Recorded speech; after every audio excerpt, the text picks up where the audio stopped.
he doesn't care what happens as long as he can stick it to Trump at this point. Welcome back to the show. Be sure to subscribe. Let's get right to it. First topic. So the Department of Justice and the FBI have come out and basically said that Epstein had no client list and he didn't blackmail anybody and he definitely offed himself and the case is basically closed, which I don't think anybody believes any of those things. First of all, let me know if you believe any of those three things, that he had no client list or didn't blackmail or blah. You know, it's just getting absurd. And the sad thing is, if there's one thing that Trump has messed up this second presidency, or if you'd say that he's taken one L, it would be this Epstein files rollout, because it's just been so weird and so just odd, you know what I'm saying? Like, they had that first thing where they gave those conservative influencers those binders with the Epstein phase 1, and there was basically nothing. And then you got Pam Bondi saying that she's got thousands of videos on her desk and it's disgusting.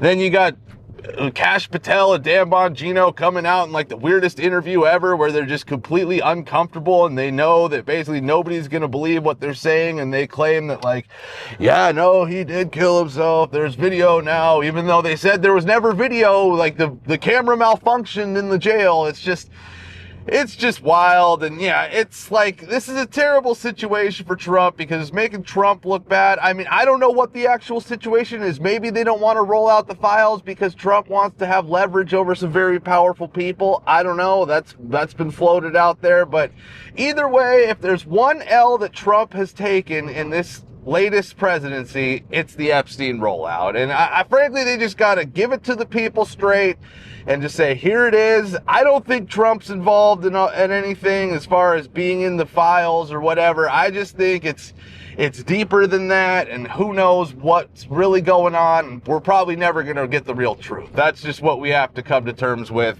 this situation. And it's sickening because the people should know, but yeah, I doubt we're ever going to know. But all right, let's get to the next topic here. So Rosie O'Donnell is, of course, blaming Trump for the Texas floods. Go ahead, roll the clip. And what a horror story in Texas. The flash floods in Texas, the Guadalupe River. 51 missing, 51 dead, more missing. Children at a camp. And you know, when the president guts all of the early warning systems and the weathering forecast abilities of the government, these are the results that we're going to start to see on a daily basis, because he's put this country in so much danger by his horrible decisions and this ridiculously immoral bill that he just signed into law. As Republicans cheered, people will die as a result, and they've started already. Shame on him. Shame on every GOP sycophant who's listening and following the disastrous decisions of this mentally incapacitated POTUS. Yeah, so this is just all the Democrats have left. They have nothing left other than blaming Trump for everything. I mean, it's a tragic situation, these Texas floods. There was that whole Camp Mystic thing where, like, pretty much all the campers were washed away and basically not found. It's a tragic event, yet people like Rosie O'Donnell want to just use this to try to, you know, blame Trump for something. It's so pathetic, you know. Now, a lot of people would say that, oh, right-wingers, conservatives, they do the same thing with, like, you know, plane crashes and they blame it on DEI. See, it's not really the same thing, though, because blaming something on DEI, you're pointing out, hey, this is something that's going on and it's stupid and terrible and people are dying because of it, and this needs to end immediately. The whole left-wing Democrats blaming Trump for everything, it's just anything that a meteor could hit the earth and they would blame Trump somehow, right? And with this whole Texas flood thing, there's an article that came out that said, yeah, they had extra people on staff, but they want to blame, oh, Trump's cuts and he's cut, people are already dying from the cuts. The guy hadn't even signed the big beautiful bill into law yet, and this thing had already happened. Yet, you know, the big beautiful bill is responsible for this catastrophe. You know, it's such a tired argument, and it's just so obvious that that's all they have left is blaming Trump for everything, and it's pretty pathetic, you know. And when they use tragedies like this, where multiple people dead and lives are just ruined because their whole life was washed away in a flood, it's sad and it's pathetic, and you know, they need to be better than that. We all know that these people aren't better than that, but they need to at least try to strive to get to a point where they're not so mentally deranged that they can once again be better than that. But who knows if that'll ever happen. But all right, let's get to the next topic here. So Trump called out Elon for his third party, the American Party, and trying to form it. Go ahead, roll the clip. Your reaction to Elon Musk starting a third party? I think it's ridiculous to start a third party. We have a tremendous success with the Republican Party. The Democrats have lost their way, but it's always been a two-party system. And I think starting a third party just adds to confusion. It really seems to have been developed for two parties. Third parties have never worked. So he can have fun with it, but I think it's ridiculous.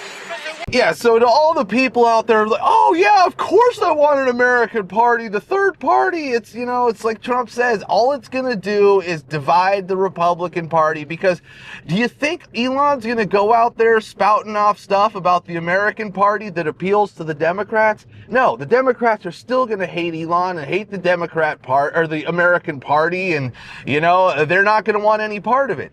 But the people it will suck in are the Republicans who think, oh yeah, well, I kind of like that idea, what Elon's saying. I kind of like that. Oh yeah, I don't really like how the Republicans are doing this. So yeah, I do kind of like this America Party. So all it's going to do is fracture the Republican Party and just make it so that there's a choice between the American Party and the Republican Party, and it's just going to split into two, and then all of a sudden the Democrats are just going to win every election because nobody can really get on the same page against the Democrats, because some people like this that the American Party is talking about. Some people like what the Republicans are saying. And it's just going to screw over the people who want to save America and are America first, because there's just going to be too many options for them. The people who are insane and just want the Democrats, you know, Democrats, they're always just going to vote for whatever the craziest policies are, and the person who's out there just claiming, oh yeah, this is crazy, blah, blah, blah, I like that, what that, you know, communist is saying, or whatever, you know, that's how the Democrats are.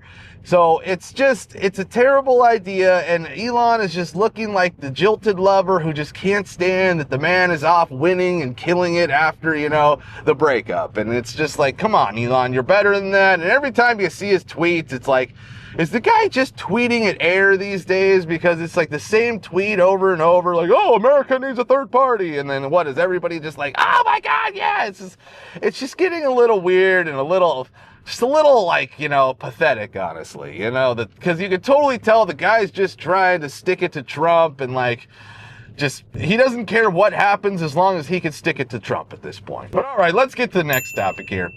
So the new Superman movie director, James Gunn, has basically gone full woke and let everybody know that the movie is about, you know, an immigrant that's made his way to America. Basically, he's turning Superman into an immigrant that, you know, came to the U.S. from Krypton or whatever, and he's like, yeah, the movie is political. It's like, when is Hollywood gonna learn that nobody cares for this stuff anymore? Saying this type of crap and this rhetoric and just this virtue signaling isn't bringing anybody into the theater, right? Like, nobody's going and saying, oh, well, I have to see the new Superman now because he's an immigrant and he's standing up for us. And nobody's saying that. It's either you're gonna go see the new Superman movie because you love Superman, or you're not.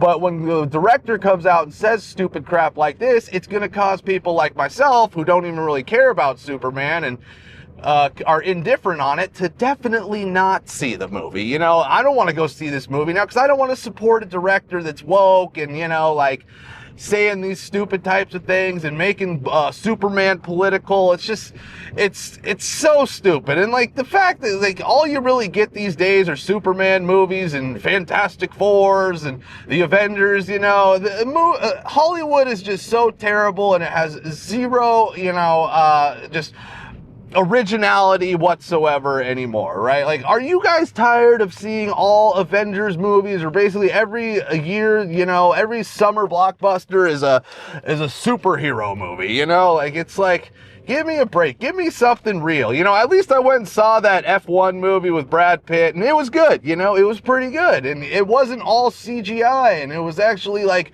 a movie. You know what I'm saying? It's not just, oh, we're going to see the Avengers, and what's Galactus going to do? You know, it's like, they're finally starting to get back into like real movies again. You know, Mission Impossible was good, F1's good, and you know, the old movie stars are like coming back and doing the thing, Brad Pitt and Tom Cruise.